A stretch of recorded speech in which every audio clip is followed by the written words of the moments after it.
আজকের এই ভিডিওতে আমরা আলোচনা করব কিভাবে গুটেনবার্গের ব্লক তৈরি করতে হয়। তো ভিডিওটাকে সহজ করার জন্য আমরা খুবই সাধারণ একটা ব্লক তৈরি করব, যে ব্লকে সাধারণ কিছু টেক্সট শো করবে, এতটুকুই। তো দেখা যাক কিভাবে আমরা ব্লক তৈরি করতে পারি। তো ব্লকের ভিতর যে কন্টেন্টটা থাকে তা পুরোটাই মূলত জাভাস্ক্রিপ্ট দিয়ে ইমপ্লিমেন্ট করতে হয়। আপনার ওয়ার্ডপ্রেসের জাভাস্ক্রিপ্টের একটা এপিআই আছে, ওয়ার্ডপ্রেসের এপিআই বলা চলে, যে রেজিস্টার ব্লক টাইপ যে ফাংশনটা আছে এটা দিয়ে মূলত ব্লকটা রেজিস্টার করতে হয়।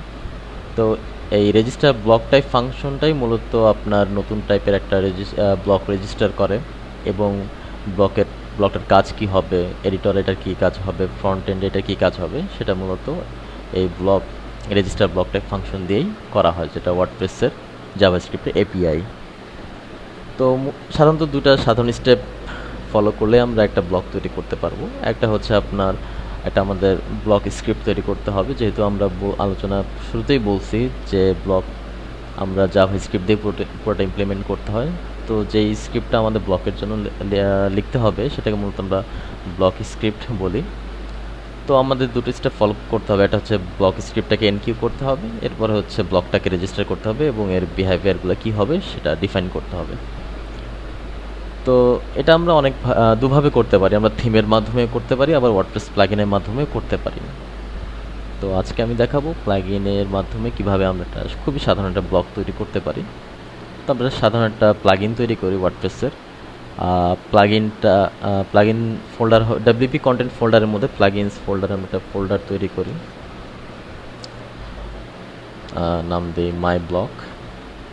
এর মধ্যে মাই blog.php নামে একটা ফাইল তৈরি করেন, আমাদের প্লাগইন ফাইল। সাধারণত এটা যে কোনো নাম হতে পারে, আপনি যে কোনো নাম ব্যবহার করতে পারবেন এর জন্য। তো আমরা নাম দেই প্লাগইনটা প্লাগইন নেম দেই মাই অসাম প্লাগইন। আচ্ছা, প্রথম কাজ হচ্ছে আমাদের ব্লক স্ক্রিপ্টটাকে এনকিউ করা। তো আমরা একটা স্ক্রিপ্ট তৈরি করি, আমাদের ব্লক স্ক্রিপ্ট নাম দেই যে কোনো নাম হতে পারে আপনার ইচ্ছা মতো, block.js। তো এই স্ক্রিপ্টটাকে প্রথমে আমরা এনকিউ করবো, আমাদের এই ব্লক স্ক্রিপ্টটাকে প্রথমে আমরা এনকিউ করব। তো ওয়ার্ডপ্রেসে আমরা জানি আমরা স্ক্রিপ্ট ডাব্লিউপি রেজিস্টার স্ক্রিপ্ট এই ফাংশনটা ব্যবহার করে স্ক্রিপ্ট এনকিউ করতে পারি, ডাব্লিউপি রেজিস্টার স্ক্রিপ্ট।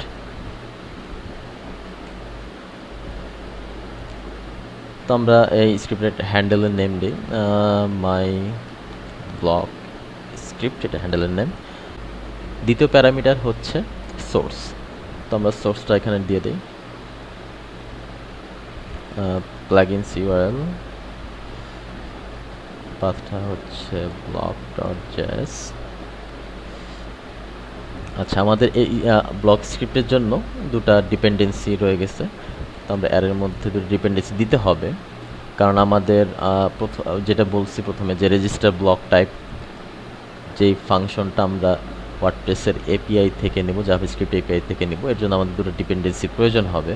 মূলত একটা ডাব্লিউপি ব্লকস, BLOCK ব্লকস। এই ডাব্লিউপি ব্লকস ডিপেন্ডেন্সির মধ্যেই মূলত আমরা রেজিস্টার ব্লক টাইপ মেথডটাকে খুঁজে পাবো। আর আরেকটা প্রয়োজন হচ্ছে আমাদের এলিমেন্ট তৈরি করতে হবে, HTML যে এলিমেন্টগুলো তৈরি করতে হবে এর জন্য একটা ডিপেন্ডেন্সি প্রয়োজন, এটা ডাব্লিউপি এলিমেন্ট। এখান থেকে আমরা আমাদের HTML এলিমেন্টগুলো তৈরি করতে পারবো। ওকে, রেজিস্টার করলাম, এনকিউ করলাম। এবার এই ব্লক স্ক্রিপ্টটাকে আমাদের রেজিস্টার করতে হবে, রেজিস্টার ব্লক টাইপ। এটা সাধারণত আপনার দুটো প্যারামিটার নেয়। প্রথমটা হচ্ছে আপনার ব্লক টাইপটার নেম দিতে পারেন, আপনার নেম স্পেস ব্যবহার করতে পারেন মাই ব্লক, এরপর আপনার ব্লকটার নেম দিতে পারেন, আমি দিলাম টেক্সট। এরপরে হচ্ছে একটা অ্যারে প্রোভাইড করবেন, যে অ্যারের মধ্যে আপনার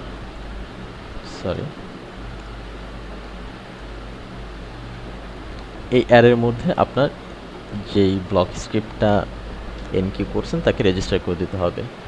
তো এর জন্য আপনার এডিটর স্ক্রিপ্ট, এরপর আমরা যেই স্ক্রিপ্টটা এনকিউ করলাম ব্লক স্ক্রিপ্ট, এই হ্যান্ডেলের নেমটা দিয়ে দিলেই হয়ে যাবে, আমাদের ব্লক স্ক্রিপ্টটা রেজিস্টার হয়ে যাবে ব্লক হিসেবে। এখন আমাদের ওয়ার্ডপ্রেসের যে ইনিট অ্যাকশনের মধ্যে দিয়ে এটাকে পাস করে দিতে হবে। অ্যাড অ্যাকশন ইনিট, একটা ফাংশন নেই, মাই ব্লক ফাংক, মূলত এই ফাংশনটার মধ্যেই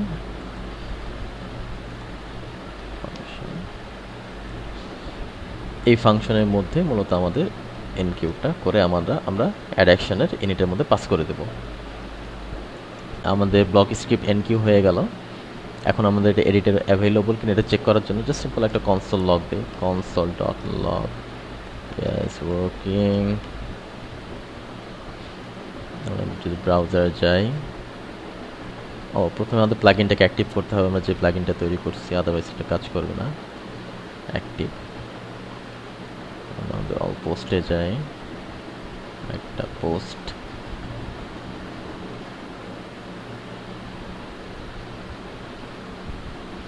কনসোল চেক করি, ইয়েস ওয়ার্কিং। আমাদের ব্লক স্ক্রিপ্টটা সাকসেসফুলভাবে রেজিস্টার হয়েছে। এখন আমাদের যেটা কাজ হবে সেটা হচ্ছে ব্লক তৈরি করা, দ্যাট মিন্স ব্লক রেজিস্টার করা। আমরা আমাদের প্লাগইনের মধ্যে আমাদের ব্লক স্ক্রিপ্টটাকে এনকিউ করলাম। এখন আমরা আমাদের ব্লক স্ক্রিপ্টের মাধ্যমে আমাদের ব্লকটাকে রেজিস্টার করব। তো ব্লকটাকে রেজিস্টার করার জন্য আমরা যে মেথডটা ব্যবহার করব, ওয়ার্ডপ্রেসে জাভাস্ক্রিপ্টে যে এপিআই রয়েছে আপনার রেজিস্টার ব্লক টাইপ, এই মেথডের মাধ্যমে মূলত আমরা আমাদের ব্লকটাকে রেজিস্টার করব। এবং এটা আগেও বলেছি, এই রেজিস্টার ব্লক টাইপ মেথডটাই মূলত আপনার ব্লকটা তৈরি করে এবং এর বিহেভিয়ার কী হবে, রেন্ডারের এলিমেন্টগুলো কী হবে, সব কিছু এখানে ডিফাইন করা হয়। তো এই মেথডটা মূলত পাওয়া যাবে হচ্ছে ওয়ার্ডপ্রেসের wp.blocks অবজেক্টের মধ্যে। wp.blocks, আচ্ছা, এই wp অবজেক্টটা তখনই অ্যাভেলেবল হবে wp.blocks যখন আপনি ডিপেন্ডেন্সি হিসেবে wp.blocks দিবেন, তখনই একমাত্র পাবেন, আদারওয়াইজ আপনি এই অবজেক্টে অ্যাক্সেস করতে পারবেন না। তো wp.blocks অবজেক্টের মধ্যে যে মেথডটা আমরা পাবো রেজিস্টার ব্লক টাইপ, এই মেথডের মাধ্যমে মূলত আমরা ব্লকটাকে তৈরি করব। তো এই মেথডটা দুটো প্যারামিটার নেয়, একটা হচ্ছে ব্লকের নেম, এরপরটা হচ্ছে অবজেক্ট হিসেবে যে প্যারামিটারটা নেয়। এই অবজেক্টের মধ্যে মূলত আপনার ব্লকের প্রপার্টিস এবং বিহেভিয়ারগুলো থাকে। তো রেজিস্টার আপনার ব্লকের যেই নেমটা আমরা রেজিস্টার করবো এটা অবশ্যই আমাদের প্লাগইনের মধ্যে যে নেমে রেজিস্টার করেছি সেই নেমটাই ব্যবহার করতে হবে। আমাদের প্লাগইনে আমরা মাই ব্লক /text এই নাম ব্যবহার করেছি, আমরা এখানে সেই নামটা ব্যবহার করব। এবং এই ব্লকটার প্রপার্টিস এবং বিহেভিয়ার কী হবে সেটা আমরা এখানে ডিফাইন করব। তো রেজিস্টার ব্লক টাইপের মধ্যে কিছু বিল্ট ইন প্রপার্টিস রয়ে গেছে এবং কিছু বিল্ট ইন মেথড পাওয়া যাবে, যেগুলো আমরা এখন ডিসকাস করব। বিল্ট ইন প্রপার্টিসের মধ্যে আপনার আছে টাইটেল, যে টাইটেলের মাধ্যমে মূলত আপনার ব্লকের টাইটেলটা কী হবে। ব্লকের টাইটেল হচ্ছে যখন আপনি একটা ব্লকে ক্লিক করবেন, দেখেন টাইটেল বলতে যে প্যারাগ্রাফ, হেডিং, লিস্ট, এগুলো হচ্ছে একটা ব্লকের টাইটেল। তো আমাদের ব্লকের টাইটেল দেব হচ্ছে অসাম ব্লক। আচ্ছা, ব্লকের ক্যাটাগরি কী হবে, ক্যাটাগরি কোনটা? ক্যাটাগরি হচ্ছে আপনি ব্লকগুলো দেখবেন বিভিন্ন ক্যাটাগরি আন্ডারে রয়ে গেছে, যেমন প্যারাগ্রাফ ব্লকটা টেক্সট ক্যাটাগরি, মিডিয়া ইমেজ ব্লকটা মিডিয়া ক্যাটাগরি আন্ডারে। সো আমরা আমাদের ব্লকটাকে চাচ্ছি টেক্সট ক্যাটাগরি আন্ডারে রেজিস্টার করতে। তো না, আমরা ক্যাটাগরি নেম দেব টেক্সট। এরপর হচ্ছে ব্লকটার আইকন, প্রতিটা ব্লকেরই আইকন রয়ে গেছে। তো আপনি যদি চান এখানে এসভিজি আইকন ব্যবহার করতে পারবেন, আবার যদি চান যে ড্যাশ আইকন চান, ড্যাশ আইকনও ব্যবহার করতে পারবেন। তো আইকন প্রপার্টিসের মধ্যে আমরা আপাতত সুবিধার জন্য জাস্ট ড্যাশ আইকন একটা ব্যবহার করি।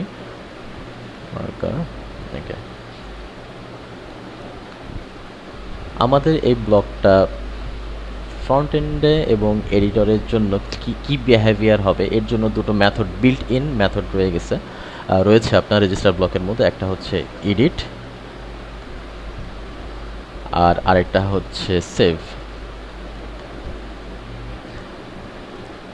এডিট মেথডের মধ্যে আমরা ব্লকটা এডিটরের মধ্যে কি বিহেভিয়ার করবে এবং কী রেন্ডার করবে সেটা আমরা এডিট মেথডের মধ্যে করব।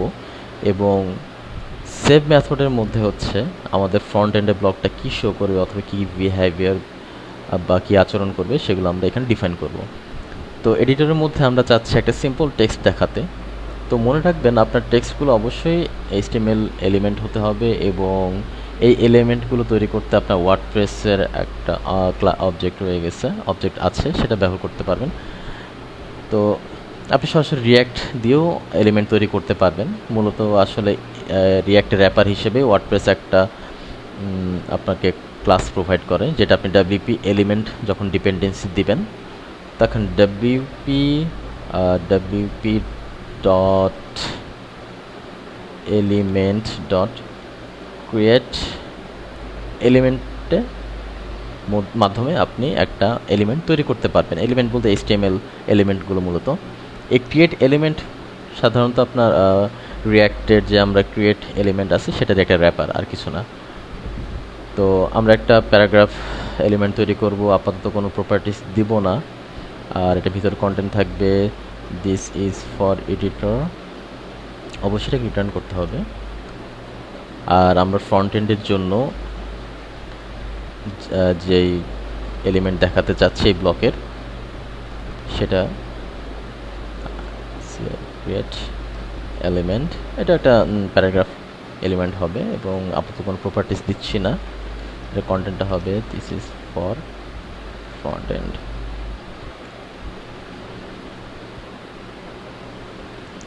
আচ্ছা, আমরা একটা ব্লক তৈরি করলাম। আমরা ব্লকটা এখন একটু টেস্ট করে দেখি সাইটে আমার পেজ রিলোড দেই। এখন আমরা নতুন একটা ব্লক অ্যাড করি। লক্ষ্য করেন আমাদের যে অসাম ব্লক এটা চলে আসছে। ক্লিক করি, দেখুন এখানে একটা প্যারাগ্রাফ ট্যাগ তৈরি হয়েছে, বাট এটা এডিটেবল না। এডিটেবলের জন্য কী কী করতে হয় আমরা পরের ভিডিওতে এগুলো আলোচনা করব। তো দিস ইজ ফর এডিটর, যেটা আমি বলেছিলাম, এডিট মেথডের মধ্যে যে এলিমেন্টগুলো তৈরি করবেন সেগুলো এডিটর শো করবে। এবং এই পেজটা যদি আপনি আপডেট দিয়ে এর ফ্রন্ট এন্ডটা চেক করেন তাহলে দেখবেন this is for front end, যেটা বলেছিলাম সেভ মেথডের মধ্যে আপনি যেসব এলিমেন্টগুলো ক্রিয়েট করবেন সেগুলো এখানে ভিজিবল হবে। তো ধন্যবাদ দেখার জন্য। পরবর্তী ভিডিওতে আমরা আরও বিস্তারিত আলোচনা করব।